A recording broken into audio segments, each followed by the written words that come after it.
Chapter the 9th, Big Fight. Ready or not, here I come! Cameron Davis reads with the enthusiasm of an action hero. It's our only chance to save the kid!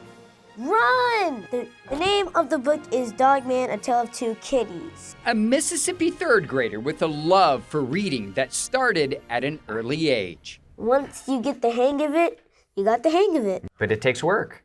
Yeah, it takes a little bit of work. I'll hunt you down till my last breath. Cameron's reading proficiency highlights a state experiencing literary success Lil Petey, are you okay? that feels like a miracle. Don't worry, he can be repaired. According to the National Assessment of Educational Progress, the nation's report card, Mississippi once ranked almost dead last, 49th in 2013, for its fourth grade reading scores. Today, it ranks 9th best in the nation, and it leads the country #1 for overall reading improvement. This is called a positivity pause. Amanda Malone is the state's literacy director. How did Mississippi do it?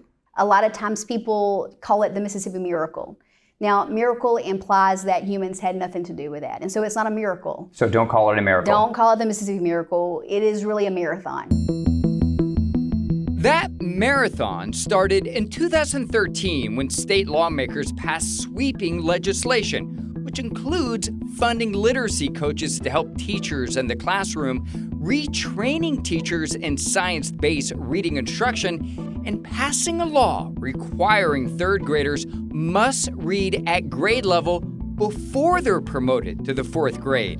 Why third grade? It's the year students move from learning to read to decoding words and reading to learn. What's another word for beginning? Shemika Harris is a teacher at Shirley Elementary in Jackson, Mississippi. B. At first, she wasn't a fan of holding third graders back if they weren't reading on grade level. Sometimes students, they have a bad day.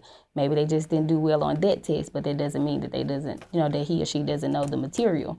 But now I feel like, okay, we know about the test, prepare, start at pre-K, and make sure the students are getting everything that they need to ensure their success for the third grade assessment. Great job, everyone. Georgia schools are in the process of replicating many of Mississippi's initiatives to combat a literacy crisis. 70% of fourth graders in the Peach State cannot read proficiently, but districts are not required to hold third graders back if they're not reading on grade level.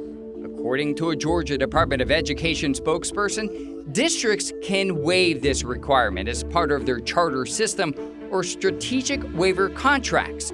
This means the majority of districts set their own policy regarding promotion retention. So before we start, Malone says the intent of Mississippi's law is focused on intervention, not retention. At the third grade level, it's the time. It is the time to determine, all right, is this child reading on grade level for the purpose of them being ready for college, being ready for a career. That's one of our goals here in Mississippi, to make sure that whatever those children do, that we have prepared them to be able to do it well. It's a big deal. It is really a big deal. Despite its success, Mississippi still faces a perception problem after decades of dismal testing scores. Here's what candidates for New Jersey governor said during an October debate. We need to do what Mississippi and Louisiana did, high-impact curriculum. Interesting how he keeps citing places like Louisiana and Mississippi, I think some of the worst schools in the entire nation. When you hear that, what goes to your mind? Well, first of all, it's wrong. That's not accurate information.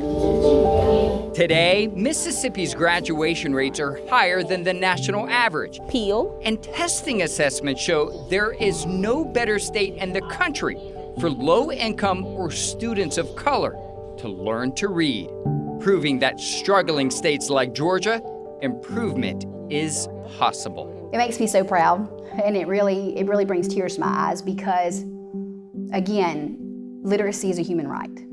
It is for everyone. ADHD, don't fail me now. Cameron agrees. I think that is awesome sauce. Awesome sauce? It makes you proud? Really proud.